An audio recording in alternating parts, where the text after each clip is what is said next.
गजाननं भूतेगणादिसेवितं कपिध्वजमुपलचारुभाषणम् उमासुतं सोमविनाशकारितं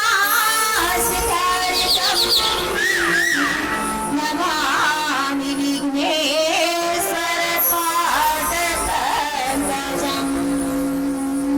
लाल देह लालीन से अरुदर लाल लंबोरे बज गया दानोदर। जय जय जय सखीसुर अमृत और जहर दोनों हैं सागर में एक साथ मंथन का अधिकार है सबको फल प्रभु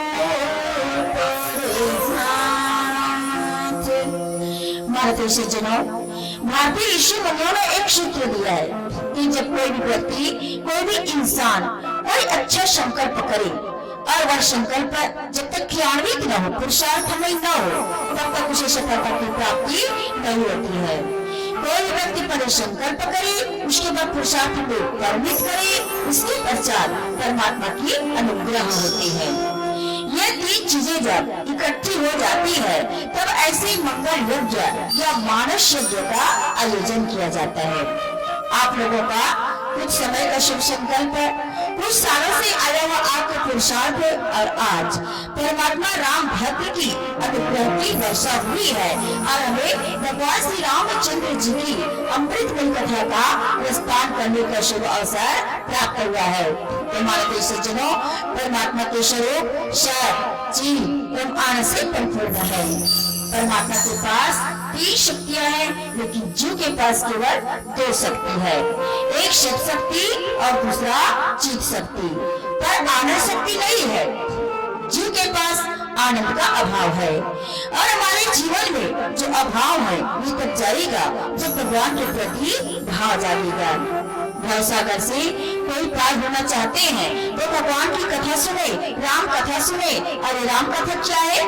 राम कथा सुंदर करतारी, संशय भंग उड़ावन हारी, सागर सुमिरन जे नर करही, भवपारुधि गोपद करही। तो सज्जनों, भगवान की कथा एक मौका है। जो भी व्यक्ति समय निकालकर इस नौका में करता है वह भवसागर से पार हो जाता है। भगवान की कथा श्रवण करने से तो फायदा है, लेकिन प्रश्न उठता है कि हम कथा श्रवण किस प्रकार करें, क्योंकि जिस कथा को हम सुनते हैं ना उसको समझते नहीं है। इसलिए कथा श्रवण नहीं, कथा को पीने की आदत डालें। यदि एक बार मन परमात्मा के चरणों में लग जाए तो फिर क्या कहना। तो माता सज्जनों, आइए हम अपने मन को पवित्र करके अपने कथा प्रसंग में आते हैं। कथा प्रसंग प्राप्त अयोध्या कांड, दोहा नंबर 29। संत रोमन गोस्वामी तुलसीदास जी लिखते हैं कि कवन अवसर का भयऊ, कवन अवसर का भयऊ, विश्वास जोग सिद्धि कर समय जिनी, जतहि अविद्या नाश हो रामा, जतहि अविद्या नाश। सज्जनों, कथा प्रसंग के पूर्व महात्माओं की मंतव्य को जरा समझने की माता लोग अयोध्या कांड को क्या कहते हैं। बालकांड शाम की बाल्यावस्था है, बचपन है, और अयोध्या कांड युवानी अवस्था है। जिसका बचपन ठीक से बीता उसका यौवन अच्छा होता है। यानी जिसका बचपन संस्कार युक्त रहा उसका यौवन अच्छा होता है, और जिसका यौवन ठीक से बीता उसका उत्तरकाल यानी बुढ़ापावस्था दर्शनी होता है। यानी एक सीढ़ी है, इस सीढ़ी में चढ़कर आदमी परमात्मा को भी प्राप्त कर सकता है, मुक्ति को भी प्राप्त कर सकता है और स्वर्ग को भी प्राप्त कर सकता है। लेकिन ये सीढ़ी ऐसी है, अगर गुमराह हो गए हमें नरक की भी प्राप्ति हो सकती है। युवावस्था में प्रभु के गीत गाए जाए, लोग कहते हैं बुढ़ापावस्था में प्रभु गुण गाएंगे, क्या ये ठीक है? सभी की बुढ़ापावस्था आ सकती है? जी नहीं, इसलिए युवावस्था में ही प्रभु का भजन करना चाहिए। तो मानते संतों, आइए प्रसन्न में हम झांकने का प्रयास करें कि परमात्मा को अपने यौवन का मीठा फल कब प्रदान कर रही है।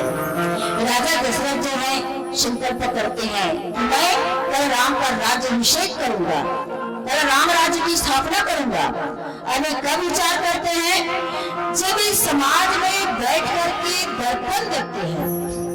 आप और हम लोग भी दर्पण देखते हैं ना, आप लोग कभी दर्पण देख करके आए हैं, हम लोग भी दर्पण देखते हैं प्रतिदिन। तो क्या देखते हैं? अपने शरीर को देखते हैं। जो जीव होता है ना, अपने शरीर को देखते हैं, शरीर को सुधारते हैं कि यहाँ पर हमारा बाल इधर उधर होगा, इसको हम संवारते हैं। लेकिन राजा दशरथ कभी अपने घर में दर्पण नहीं देखते हैं, लेकिन यहाँ देखते हैं, फिर समाज में देखते हैं। और क्या देखते हैं कि उसके कान के पास जो बाल थे वो सफेद हो चुके थे और मुकुट टेढ़ा हो चुके थे। तो राजा दशरथ मन में समझ जाते हैं कि अब मैं ये राज्य को अपने बड़े पुत्र राम को दूंगा। 4 भाई थे है ना, राम लक्ष्मण भरत शत्रुघ्न। तो बड़े पुत्र को क्यों देना चाहते थे राजा दशरथ? क्योंकि बड़े पुत्र जो है ना सील में भी आगे थे, गुण में भी आगे थे और रूप में भी आगे थे। जब जनकपुर में चलते हैं ना तो उनको रूप को देख करके मोहित हो जाते हैं, और जब अयोध्या में चलते हैं ना तो उसको सिर को देख करके, शिव स्वभाव को देख करके मोहित हो जाते हैं। और उनके गुण को देख करके ना बड़े बड़े ज्ञानी वैरागी भी जो है ना मन मुक्त हो जाते हैं कि धन्य है राजा दशरथ के पुत्र। और ऐसे सुंदर रूप और गुण और शिव का क्या कहना। राजा दशरथ की जय जयकार करते हैं। धन्य है राजा दशरथ जिनके घर में ऐसे सुंदर आज पुत्र का जन्म हुआ है। तो राजा दशरथ जो है अपने कान के बाल जब पक जाते हैं ना तो मन में विचार करते हैं कि मैं अपने बड़े पुत्र राम का राज्य अभिषेक करूंगा। और मानते सज्जनों, ये दर्पण क्या है? यही दर्पण तो आत्मनिरीक्षण है ना। जब जीवन में हम आत्मनिरीक्षण का अनुभूति करते हैं ना तो हम कहते हैं कि अपने जीवन में अब वैराग्य चाहिए। एक धन दौलत मान बढ़ाई जाए यही सब कुछ रहने वाला है, इसलिए ऐसे करना चाहिए कि अंत समय में प्रभु का भजन मुझे करना चाहिए, वो भी राज्य को किसको दे करके? अपने पुत्र को दे करके। हम लोग उल्टा कर देते हैं ना, ये अवस्था से बुढ़ापावस्था आ जाते हैं, फिर भी चाबी को अपने पास रखते हैं, घर की चाबी को अपने पास रखते हैं, धन को हम ही लोग देखते हैं, परिवार को हम ही लोग देखते हैं और अपने पुत्र को अलग बंटवारा दे देते हैं। लेकिन रामचरितमानस यही सिखलाती है कि ये जीव अगर युवावस्था से बुढ़ापावस्था में आ गए हो ना तो ये शरीर का क्या ठिकाना, अंत में भगवान का भजन करना चाहिए और राज्य को अपने परिवार को देकर के भगवान का भजन करना चाहिए। यही स्थिति जो है ना राजा दशरथ के जीवन में आ जाते हैं और अपने मन में संकल्प करते हैं कि मैं कल राम का राज्य अभिषेक करूंगा। मन में ठान लेते हैं। ऐसा विचार करके आज राजा दशरथ जो है ना कहाँ जाते हैं? महारानी कैकेयी के पास जाते हैं। मन में विचार करते हैं कि मैं कल राम का राज्य अभिषेक करूंगा और सब अयोध्या वासियों को पता लग जाता है। लेकिन महारानी कैकेयी के पास ही क्यों जाते हैं? महाराज दशरथ की प्रिय रानी थी महारानी कैकेयी। जय शक्ति से कौशल्या, माँ सुमित्रा, भक्ति स्वरूप माँ सुमित्रा और कर्म स्वरूप माँ कैकेयी। महाराज दशरथ के 3 रानियां थी, है ना। वैसे तो रामचरितमानस में 3 रानियों का उल्लेख है, माँ सुमित्रा, माँ कौशल्या, माँ कैकेयी। लेकिन संतों का मानना है कि राजा दशरथ की 703 रानियां थी। यहाँ पर उल्लेख नहीं किया गया है, लेकिन संतों का मानना है कि शाश्वती राजा थी और उनकी सबसे प्रिय रानी कौन थी? कैकेयी देश की राजा बेटी कैकेयी थी। तो उन्हीं बात को बतलाने के लिए राजा दशरथ जा रहे हैं महारानी कैकेयी के पास। क्यों? महाराज जो है कौशल्य के पास क्यों नहीं जा रहे हैं, मां सुमित्रा के पास क्यों नहीं जा रहे हैं? क्योंकि महारानी कैकेयी जो है ना, जितना निष्कंटक प्रेम राम से करते थे, उतना कहीं भरत से भी ज्यादा प्रेम राम से करती थी महारानी कैकेयी। और वो चाहती भी थी कि मेरे राम राजा बने, मेरे राम राजा बने।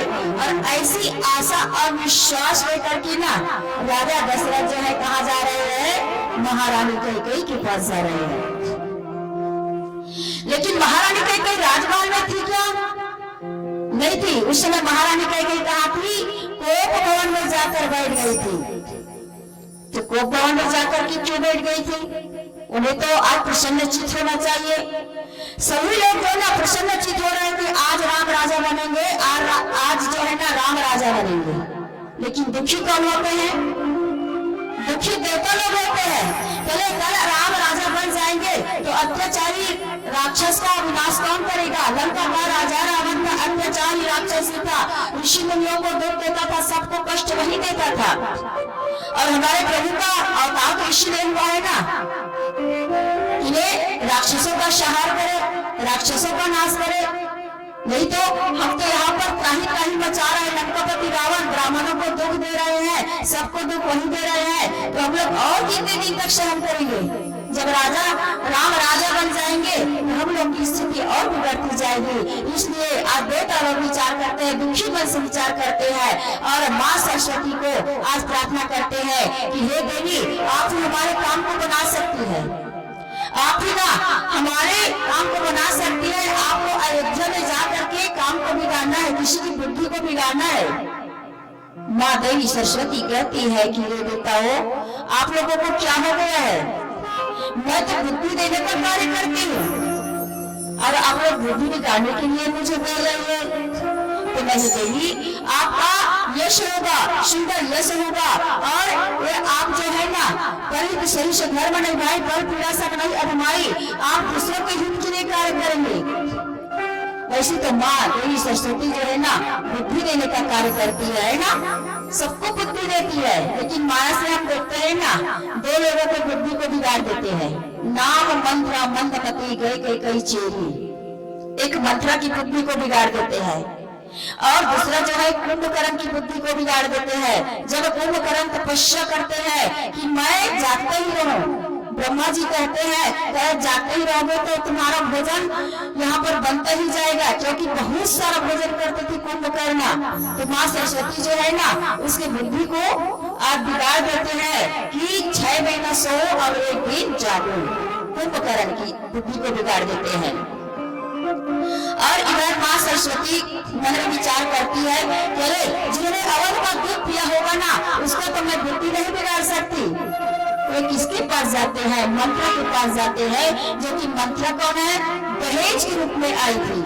माँ कैकेयी को दहेज के रूप में मिला था। जिस प्रकार से आप और हम लोग अपनी बिटिया को दहेज देते हैं ना, गोदरेज फ्रिज देते हैं, ठीक उसी प्रकार से दहेज के रूप में आई थी माँ मंत्रा और उसी की बुद्धि को बिगाड़ देती है। और जब मंत्रा की बुद्धि बिगड़ जाती है ना, तो अवध में साज सजावट को देख करके ना क्या कहते हैं, क्या यहाँ पर क्या हो रहा है कि अरे मंत्रा, तुम्हें नहीं मालूम कल राम का राज्याभिषेक होने वाला है, राम राज्य की स्थापना होने वाला है। अगर मंत्रा का कुछ बिगड़ने वाला था तो कोई बात नहीं, लेकिन उसका तो कुछ बिगड़ने वाला नहीं था। लेकिन उसके छाती की जलन हो जाती है और वह कहाँ पहुँचती है? अपनी प्रिय रानी कैकेयी के पास पहुँचती है और मुंह फुला करके बैठ जाती है। महारानी कैकेयी कहती है कि दासी क्यों तू उदासी है, दासी तू क्यों उदासी है, किसने तेरी मत मारी है, किसने तेरी मत मारी है। अरे मंत्रा दासी, तो उदास भाव में करती है, क्यों आई है? क्या तुम्हें शत्रुघ्न ने कुछ कह दिया या फिर भरत ने कुछ कह दिया या फिर लक्ष्मण ने कुछ कह दिया? नहीं देवी, मुझे कुछ कोई बोलने वाला कौन होता है? मैं तो आपको समझाने के लिए आ रही हूँ। क्या बात है मंत्रा, कल राम राजा बनने वाले हैं। अरे मेरे राम राजा बनने वाले हैं। आज इतनी प्रसन्नचित हो रही है कि महारानी कहते कि कहा नहीं जा सकता, लेकिन आज महारानी मंत्रा कहती है कि अरे मेरी रानी तो बने बनाए काम को बिगाड़ रही है। मैं इसको क्या कहने वाली थी और क्या कर रही है।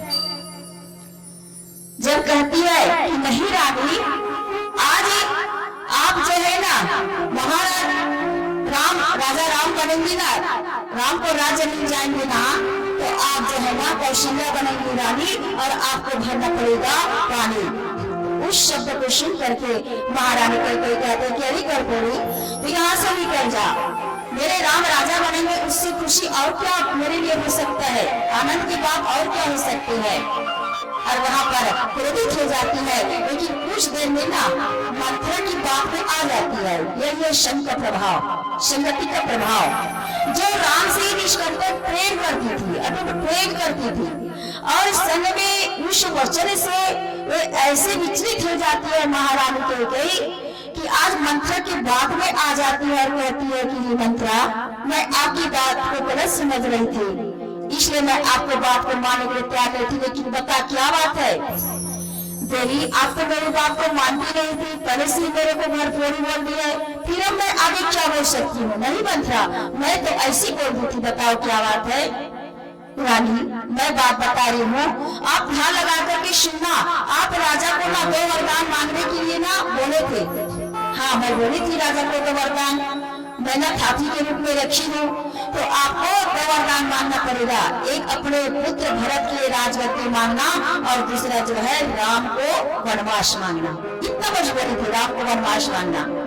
तो वहीं पर जो है ना महारानी कहते जय उनके बात में आ जाती है शंख प्रभाव। देखिए, जैसा करो संग वैसा चढ़े रंग, जैसा पिए पानी वैसा बोले वाणी। आज महारानी कहते जो है आज गोप भवन में बैठ जाती है, सारी श्रृंगार को उतार दिए है, और राजा दशरथ जो है उन्होंने मनाने का प्रयास कर रहे हैं। तो गोस्वामी तुलसीदास जी लिखते हैं कि काम का प्रताप को देखो, राम राज्य की स्थापना क्यों नहीं हो पाई, यही जो है ना यही कारण है। पहला बात, जब राजा दशरथ जो है अपने मन में संकल्प करते हैं कि मैं कल राम राज्य की स्थापना करूंगा, तो जो भी शुभ कार्य है ना उसे तुरंत ही कर लेना चाहिए। कार्य करे सो आज करे सो अब, और पर्दे पर लेने की बहुत करेगा कब। इस कारण से राम राज्य की स्थापना नहीं हो पाई। दूसरी बात, जब ये राजा दशरथ ने राम राज्य की स्थापना करना चाहते हैं तो बहुतों का मत लिया गया। जिस प्रकार से आज की राजनीति में हम लोग बहुमत से विजयी हुए हैं ना, पंच में, सरपंच में, जनपद में, जो भी राजनीति में बहुमत से विजयी हुए हैं ना, ठीक राजा दशरथ ने बहुतों का मत लिया गया, लेकिन भरत जैसे संत का मत नहीं लिया गया। जहाँ पर बहुतों का मत लिया जाए और भरत जैसे संत का मत नहीं लिया जाए, तो पर राम राज्य की स्थापना नहीं होती है। तीसरी बात, जहाँ पर काम रूपी दशरथ, लोभ रूपी मंत्रा और क्रोध रूपी कैकेयी, तीनों का समन्वय होता है ना, पर वहाँ पर राम राज्य की स्थापना नहीं होती है। तो गोस्वामी तुलसीदास जी जिनके घर में ब्रह्म का अवतार हुआ है, उसको काम की संज्ञा क्यों दिए। तो संध्या के समय ही ना राजा दशरथ महारानी कैकेयी के पास ही जाते हैं, इसलिए गोस्वामी तुलसीदास जी को लिखना पड़ गया काम का प्रताप को देखो। तो जहाँ पर काम रूपी दशरथ, लोभ रूपी मंत्रा और क्रोध रूपी कैकेयी होते हैं ना, तो वहाँ पर राम राज्य की स्थापना नहीं होती है। संध्या के समय आज महाराज दशरथ जो है महारानी कैकेयी के पास पहुँच रहे हैं, और आज इतना मनाने का प्रयास कर रहे हैं जैसे कि एक जो है ना सुंदर प्रेम करने वाले राजा जो है ना अपनी रानी को मनाते हैं, ठीक उसी प्रकार से एक बार नहीं बार बार मनाने का प्रयास कर रहे हैं। और महारानी कैकेयी जो है वहाँ पर जो है ना कहते हैं कि हे राजा, आप देते लेते कुछ नहीं है, आप देने के लिए 2 वरदान बोले थे ना, तो आप देते लेते कुछ नहीं है, और ऐसी मुझे आज अपने बातों में उलझा रहे हैं। कहते हैं कि देवी, एक नहीं 4 वरदान मांग लो, रघुकुल रीति सदा चली आई, और प्राण जाई पर वचन न जाई। नहीं, मैं ऐसी नहीं मानूंगी। जब तक आप राम की सौगंध नहीं खाएंगे ना, तब तक मैं कुछ मांगने के लिए तैयार नहीं हूँ। हाँ देवी, राम की सौगंध, जब राम की सौगंध खिला लेते हैं ना, तो तो जो ना हम जितना हम प्रेम करते हैं ना, जितना माया में फंसते हैं ना, उसको छुड़ाने का काम जो है ना महारानी कैकेयी कर रही है। एक तो राम को अगर मैं आपसे पूछूं ना, आपके लिए योग करवाना चाहती हूँ ना, तो आपके प्राण जाएंगे, और अगर राम वनवास नहीं जाएंगे ना तो मेरे प्राण जाएंगे। तो एक का प्राण जाना निश्चित है, और इसलिए आज राजा जो है आज बहुत प्रकार से मनाने का प्रयास कर रहे हैं, लेकिन आज महारानी कैकेयी जो है निष्ठुर दिल, हृदय में पत्थर रख करके जिससे निष्कंटक प्रेम करती थी, उसको आज उसके लिए आज क्या मांग रहे हैं? प्रथम जो है भरत को राजगद्दी। ये तो ठीक है रानी, भरत को मैं राजगद्दी देने के लिए तैयार हूँ, और दूसरा वरदान यह है राजा कि तापस वेश विशेष उदासी 14 वर्ष राम वनवासी। आज राजा दशरथ जो है ना, जब राम के वनवास को सुनते हैं ना तो सहम जाते हैं, जमीन पर जमीन में आने उसके पैर तले जमीन खिसक पड़ते हैं। क्या हो गया था, क्या होने वाला था, और क्या हो रहा है? हे देवी, तो कुछ और मांग ले। मैं आज भरत को राजगद्दी देने के लिए तैयार हूँ, लेकिन राम को मेरे से अलग न कर रानी। और अनेक प्रकार से आज जो है ना राजा दशरथ जो है ना आज विलाप कर रहे हैं, और माथे हाथ मुंडी दो लोचन, और बन गन सोच लाग जन सोचन, और मोर मनोरथ सुर पर बोला, और भरत कर्म जी ने हेतु मुसल्ला।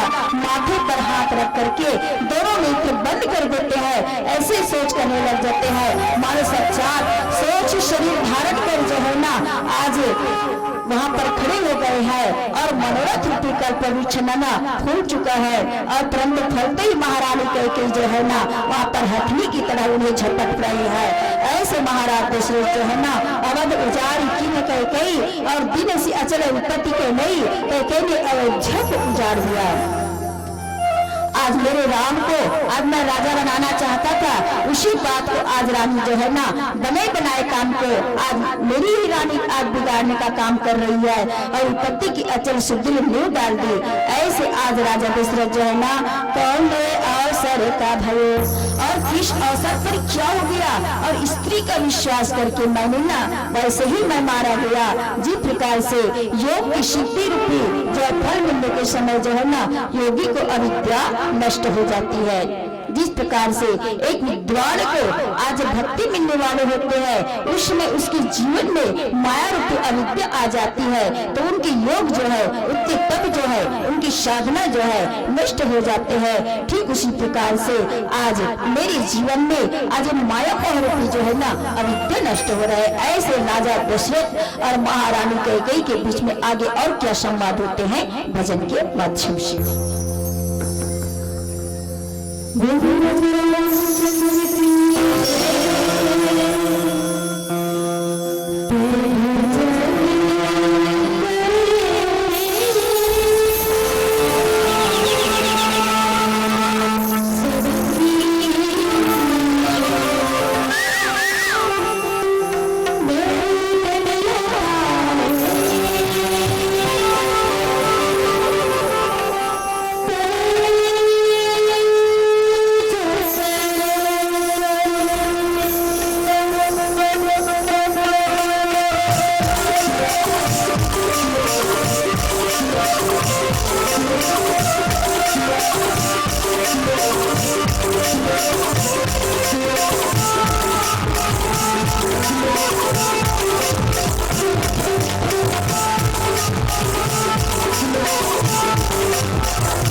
तो वाइफ सज्जनों, आज भजन कर लेकर के भजन गा रहे हैं और यहाँ पर टिकन भैया जी बता रहे हैं कि जो हमारे पिताजी लोग जो है, दादाजी लोग जो है, भोजन करने के लिए जाना है भंडारा में।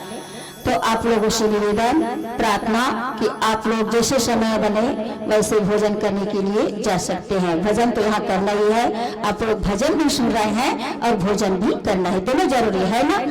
आज शरीर की पूर्ति के लिए आज भोजन भी जरूरी है और मन को दिव्य बनाने के लिए भजन भी जरूरी है, दोनों जरूरी है। इसलिए आप लोगों से निवेदन कि आप लोग पहले दादा लोग जाएंगे, उसके बाद जो है ना माताओं का बारी रहेंगे भोजन करने के लिए। श्याम रामचंद्र की जय। तो माता सज्जनों, इस प्रकार से ना आज महारानी कैकेयी को बार बार मनाने का प्रयास किया राजा दशरथ, लेकिन आज राजा दशरथ को तड़पना पड़ रहा है, क्योंकि कर्म की खेल जो है ना अटूट रहता है। जैसा कर्म करेगा वैसा फल देगा भगवान, ये है गीता का ज्ञान। राजा दशरथ जो है ना पुत्र को प्राप्त तो कर लिए, लेकिन उसके योग में वे तड़पने वाले भी है। क्यों? क्योंकि जो है ना राजा दशरथ जो है ना एक बार जो है ना श्रवण कुमार जो के माता पिता जो है ना उन्हें श्राप दे दिए थे कि आज श्रवण कुमार को जिस प्रकार से आपने हमसे बिछोड़ने का प्रयास किया है राजा दशरथ, आप लोग आज राजा दशरथ जो है आज श्रवण कुमार को बाण मार दिए थे। तो आज श्रवण कुमार के माता पिता जो है ना उन्हें श्राप देते हैं कि जिस प्रकार से हम अपने पुत्र वियोग में तड़प रहे हैं राजन, आपको भी तड़पना पड़ेगा।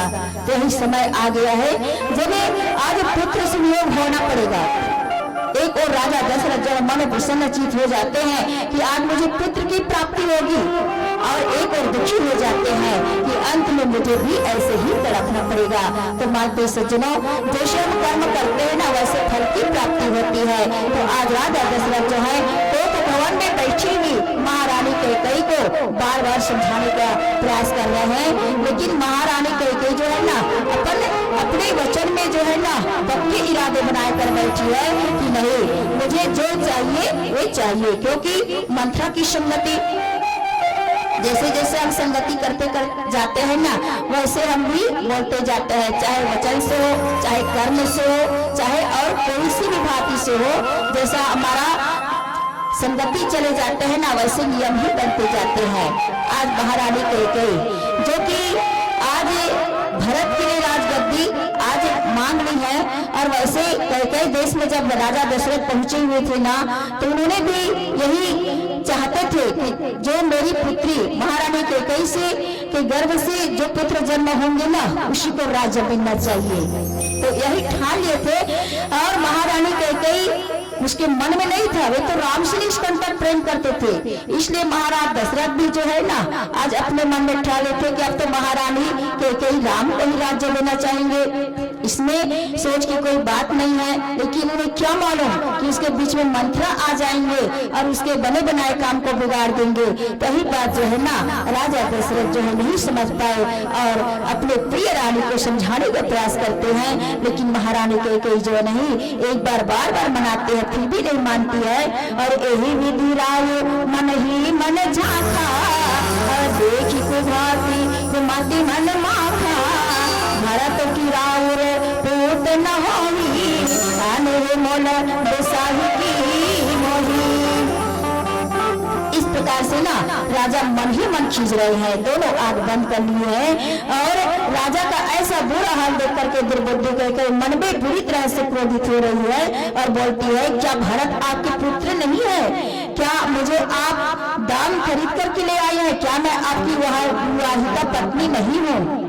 देखो भाषा भी बदल जाते हैं, जैसा संग पढ़ते हैं ना भाषा भी बदल जाते हैं, कर्म भी बदल जाते हैं। आज महारानी कैकेयी आज महाराज दशरथ के शपथ को मानती थी, जिनके प्राण बचाए थे। जब वो वहां पर गए थे ना युद्ध में तो अपने रथ के पहिए को उंगली से आज रख कर राजा के प्राण बचाए थे, लेकिन वही रानी जो है आज राजा के प्राण लेने जा रही है। ऐसी स्थिति बन पड़ती है माता सज्जनों, जब हम जीवन में राम राज्य बनाना चाहते हैं ना तो वही स्थिति आ जाती है।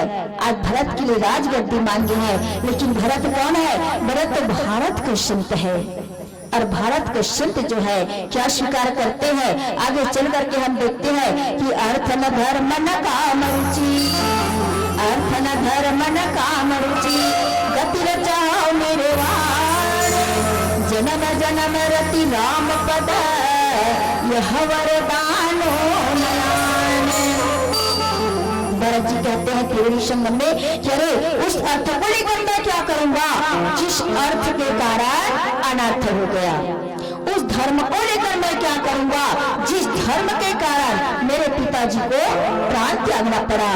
बंधो अवध भुआल सत्य प्रेम जहि राम पद और बिछुड़त दीन दयाल, जिन्होंने सत्य के लिए ईश्वर के लिए अपना प्राण वैसे निछावर कर दिए जिस प्रकार से हम लोग तिनके का त्याग कर देते हैं। और काम, उस काम को लेकर मैं क्या करूंगा जिस कामना के वशीभूत होकर मेरे माता कैकेयी ने मेरे प्रभु को वनवास दिया। और मोक्ष, मुझे मोक्ष भी नहीं चाहिए तो क्या चाहिए, केवल परमात्मा के चरणों में प्रेम चाहिए। और मानते सज्जनों, जहाँ पर प्रेम है ना वहीं पर परमात्मा है, और जहाँ पर प्रेम राज्य है वहीं पर राम राज्य है। किसी ने पूछा कि मानस में यज्ञ तो बहुत है, आज राजा दशरथ जो है सकाम यज्ञ करते हैं, पुत्र कामेष्ठी यज्ञ करते हैं जिसे सकाम यज्ञ माने गए हैं। राजा जनक निष्काम यज्ञ करते हैं जिन्हें यानी उसे कुछ पाना नहीं है, और ऐसे जो है वहां पर जप यज्ञ करता है। और भरत जी का चरित्र जो है ना जप यज्ञ माना गया है। और आप देखते हैं कि गीता में भगवान कहते हैं कि यज्ञ में मैं जप यज्ञ हूँ। तो ऐसे भरत जी की चरित्र जो है ना जप यज्ञ के समान है। अरे जिसके गर्भ से भरत जैसे संत का जन्म नहीं होता तो आज राम राज्य की स्थापना भी नहीं होती। हम महारानी कैकेयी को दोष देते हैं ना कि महारानी कैकेयी के ही कारण आज राम राज्य की स्थापना नहीं होता है, लेकिन महारानी कैकेयी जो है निंदिता नहीं गण की वंदनी है। अगर जिसके गर्भ में अच्छे भरत जैसे संत का जन्म हुआ है ना, इसी कारण जो है ना राम राज्य की स्थापना होती है। और राम राज्य की स्थापना कहाँ होती है, चित्रकूट में होती है। जब भरत जी मनाने के लिए जाते हैं ना प्रभु श्री राम भद्र को, और क्या स्वीकार करते हैं कि हे भाई मोक्ष को मुख के समान होना चाहिए, मुख्य मुख से चाहिए खान पान को एक, पाले पोसे सकल अंग तुलसी सहित एक। इस प्रकार से भाई भरत को समझाते हैं। और भाई भरत कहते हैं कि प्रभु मुझे आधार चाहिए, मैं किस आधार से वहां पर राज्य को स्वीकार करूंगा। तो परम ब्रह्म परमात्मा जो है ना अपने चरण पादुका को दे देते हैं। और उस चरण पादुका को लेकर के भरत जी नंदी ग्राम में बैठ करके राम राम जपते रहे, मन में राखो धीर और कारक रही सुधारे कृपा सिंधु रघुवीर। उसको आधार मान करके आज परमात्मा के प्रेम को आधार मान के राज्य का संचालन करते हैं। यही जो है भरत जी का जप यज्ञ। और महारानी कैकेयी के गर्भ से जिन्होंने जन्म लिया है भरत, उसी के कारण राम राज्य की स्थापना होती है। और यहाँ पर आज गोस्वामी तुलसीदास जी चिंतन करते हैं कि महाराज दशरथ जो है आज कैकेयी के पास जो है ना एक बार नहीं बल्कि बार बार मनाने का प्रयास कर रहे हैं। तो आइए आगे की कड़ी में और क्या होते हैं भजन के माध्यम से।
Yeah.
तो माता सज्जनों, आज जो है अनेक प्रकार की समझाने का प्रयास कर रहे हैं। और सुनी सरो ऐसे लाग तुम्हारे बोलो वचन संधारे उतरो अनो करो कि नहीं सत्य संग तुम रघुकुल माही।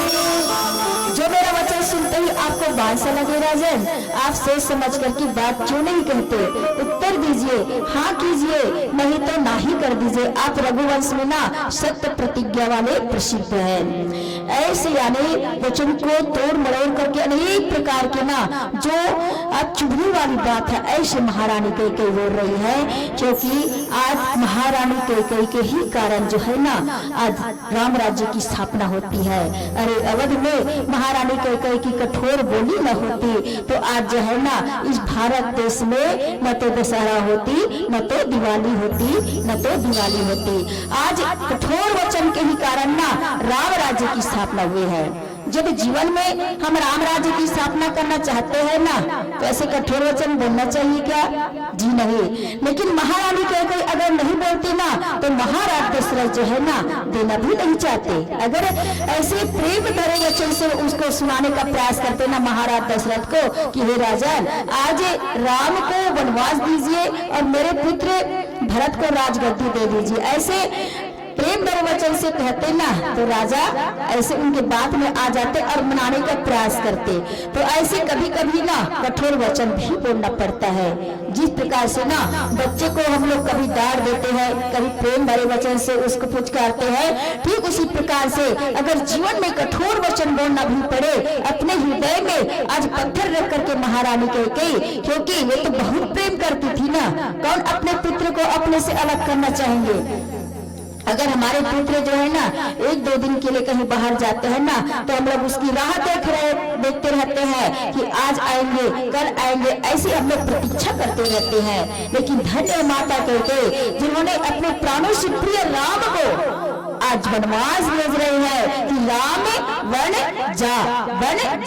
राम को राम बनाने वाले ना वही महारानी कैकेयी है। अगर चाहते तो वे कौशल्या से पूछ सकती थी, लेकिन नहीं। आज देखिए तीनों में कितना प्रेम है। कौशल्यादि नारी प्रिया आचरण पुनीत लिखे हैं गोस्वामी तुलसीदास जी बालकांड में। तीनों का आचरण ऐसा था कि आज तीनों जो है ना परस्पर प्रेम से रहते थे।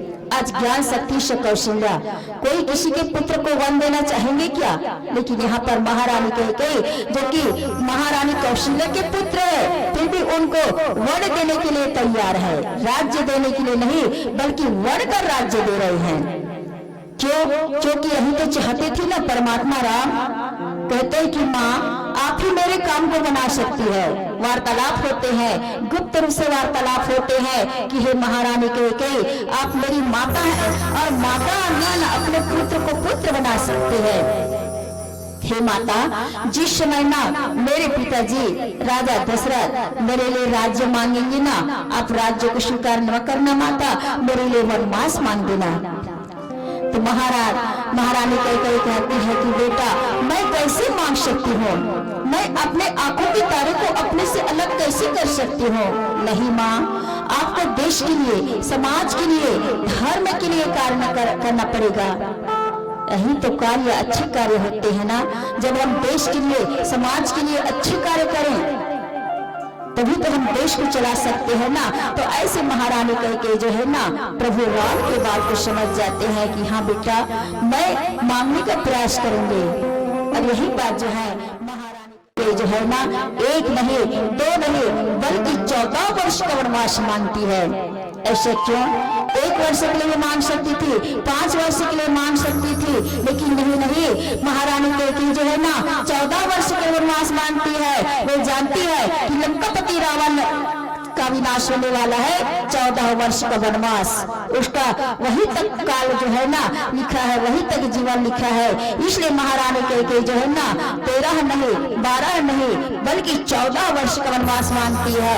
14 वर्ष राम वनवासी तापस वेश विशेष उदासी, ऐसा वरदान महारानी कैकेयी जो है ना मांग लेती है। कैसी देवी है, ऐसे देवी के जीवन में ना जो मन वचन कर्म से प्रभु से प्रेम करती थी, राम से प्रेम करती थी। अरे जिन्होंने राम से प्रेम करते हैं ना वही राम राज्य की स्थापना कर सकते हैं। जिनके जीवन में राम है उसके जीवन में काम नहीं आ सकते हैं, कभी काम नहीं आ सकते हैं। वे कामना नहीं कर सकती राम के लिए, केवल प्रेम चाहती है कि हे राम आज अपने लिए मांग रहे हैं, आज मुझे भी अपने लिए ही मांगना है। मैं अपने लिए मांग रही हूँ कि आज मेरे राम जो है आज वन को जाए और वहाँ के जो ऋषि मुनि है, त्यागी वैरागी है, उसको दर्शन ले और जो राक्षस अत्याचार कर रहे हैं ना उसका उद्धार आपको ही करना है राम। क्योंकि राम को राम समझती थी, ब्रह्म समझती थी। और माँ कौशल्या तो जानती थी ना, आज माँ कौशल्या जानती थी कि मैं जिसे पुत्र रूप में समझ रही हूँ ना वे मेरे पुत्र नहीं है बल्कि अखिल ब्रह्मांड के नायक है, जिसके नाम को लेकर के 2 अक्षर का राम नाम है, जिसमें जग समाया। मुक्त कंठ से राम नाम को संतों ने ही गाया, उल्टा जपने वालों ने भी सदगति जी से पाई। और हमें सीताराम बसा के मन मेरा हर्षाया, मन मेरा हर्षाया, वही राम है जो सब में रमन करते हैं। ऐसे ज्ञान शक्ति से कौशल्या जानती है। और माँ सुमित्रा भी जानती है कि ये ब्रह्म है, ये राम है। जिस समय आगे चल करके हम देखते हैं ना, राम को वनवास हो जाता है, भाई लक्ष्मण दौड़ते दौड़ते माँ से आशीर्वाद लेने जाते हैं कि माँ मैं राम के साथ चलना चाहता हूँ, भैया के साथ चलना चाहता हूँ, क्योंकि उनको 14 वर्ष वनवास मिल चुके हैं। माँ सुमित्रा कहती है, सुमित्रा यानी अच्छी मंत्रणा देने वाली, कहती है कि बेटा जिस शरीर को तुम माँ समझ रहा है ना, ये तुम्हारी माँ नहीं है, तुम्हारे माँ तो माँ सीता है और तुम्हारे पिता प्रभु राम है। उन्हीं को जहाँ अवध कहाँ राम निवास हो, जहाँ पर राम और सीता रहेंगे ना, वही तुम्हारे लिए अयोध्या बन जाएंगे।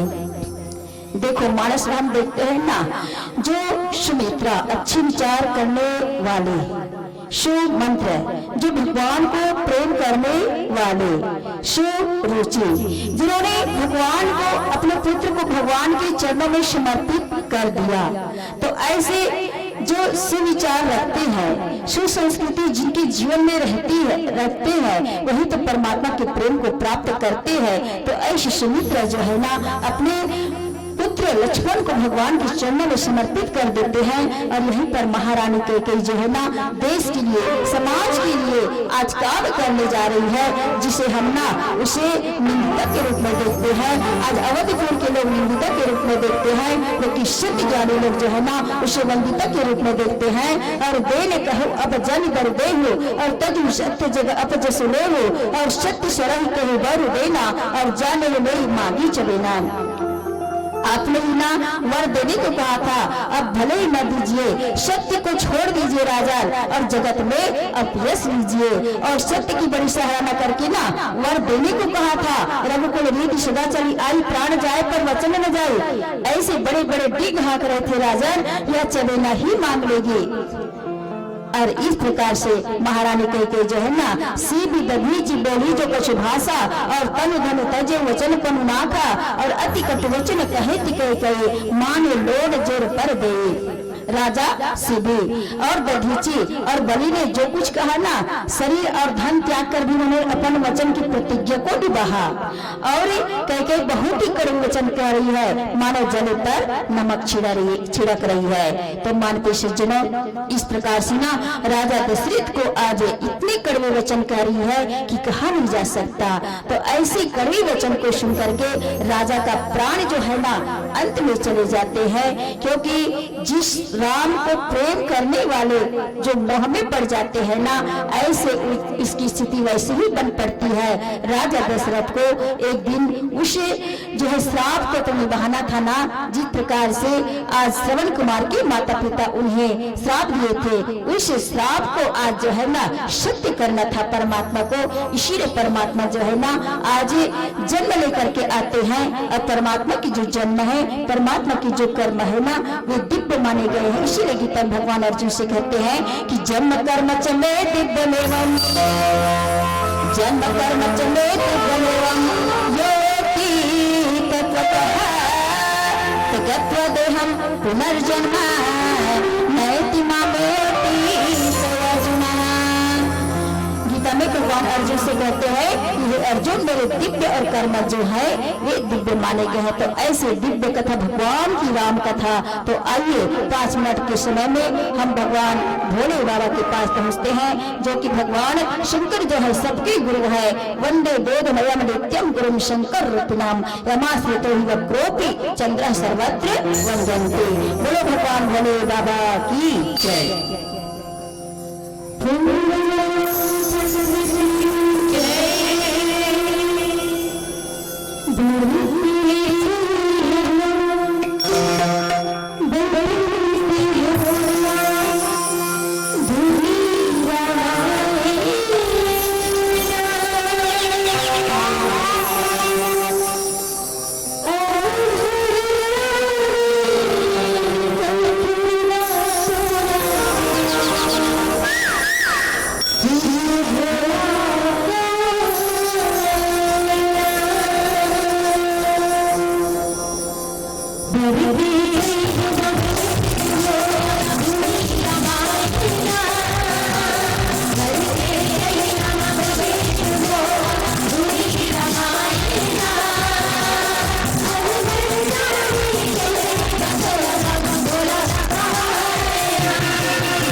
महेंद्र सिंह धोनी को प्यार से कहते हैं माही। क्या? महेंद्र सिंह धोनी को कहते हैं प्यार से माही। और ये जो मानस मंडली बैठे अगर सम्मान में ताली नहीं बजा हो तो तुम्हारे सपना में रावण के बहनी सुर्फ न खाई, रावण की बहनी सुर्फ न खाई, रावण की बहनी सुर्फ न खाई। जितनी तारीफ की जाए उतनी तारीफ कम है। और आपके सम्मान में मेरे पास मेरे मुख में और चलिए, जिस मानस मंडली को आप सुन रहे थे, बहुत ही सुंदर पावन प्रसंग में चर्चा कर रही थी हमारी माता। तो यही कहना चाहूंगा कि कैकई के मल्ला मंथरा गैरी माटी कसमताईस, कैकई के मल्ला मंथरा गैरी माटी कसमताईस, अपन मन के थरहा कैकई के मती में जगाईस, थरहा हो गए मरहा सदबुद्धि रूपी पानी बिना हो गए अधमरहा, माई लोगन के किसानी माँ अवध की किसानी हो गई अलकरहा, अवध के किसानी हो गई अलकरहा, अवध के किसानी हो गई अलकरहा। जमे जुमाए काम हाँ अब राजा बन के पहली, जमे जुमाए काम हाँ अब राजा बने के पहले, बनवासी हो गए राजा राम हाँ, बनवासी हो गए राजा राम हाँ। और यही पावन प्रसंग है आपने जब मानस अलादीन करदरी से हमारे माता। और चलो एक बाद अब जो मानस मंडली मान सम्मान के साथ बैठा रहे, वही मान सम्मान के साथ विदाई देकर स्वागत के बेला, विदाई के बेला में हमारे बीच आए हैं हमारे गांव के माता और गांव के पितामह। चलो जय मां निवासी मानस परिवार गोरखपुर सुन के गुन के अपन मेहनत के परिश्रम ला आप मतलब पुष्पित करे बुगेश साहू दीप जलाते रहिए, दीप से दीप जलाते रहिए, हमेशा खुश की घड़ी में मुस्कुराते रहिए और हमारे माताओं के सम्मान में जोरदार ताली बजाते रहिए, जोरदार ताली बजाते रहिए।